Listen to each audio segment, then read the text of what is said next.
This is supposed to be a luxury apartment, not a pet store.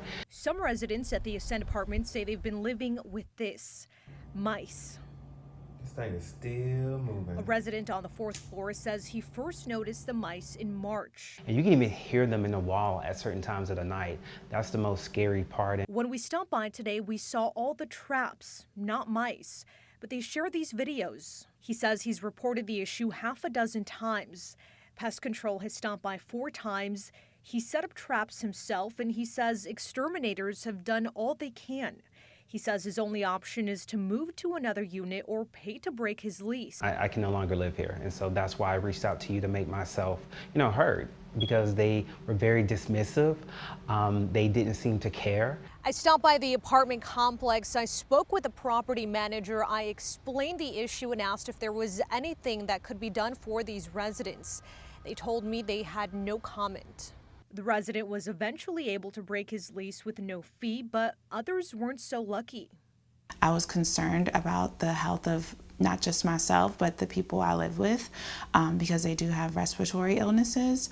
And I just didn't want that to be exacerbated by, roach droppings or anything like that. Another resident tells me she had a roach problem. She says the apartment complex was unresponsive.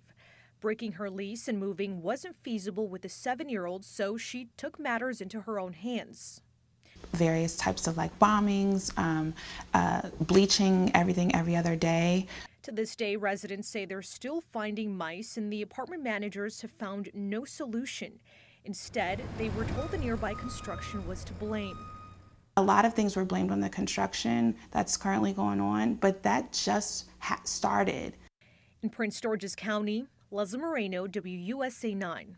Yeah, that's a lot. So in the past 30 minutes, we got a new statement from Patrick Butler, the operations director at Mern Management. Yeah, he tells us they've been addressing pet issues with weekly treatments and adding, quote, "We've been in communications with all the residents and have outlined our action plan. We've got an ongoing preventative maintenance contract with a professional pest control company that will continue to address any issues at the community. There is extensive ongoing construction immediately adjacent to the community that is causing the activity." Long statement, but hopefully there will be a quick solution. Yeah, we'll stay on top of it for sure.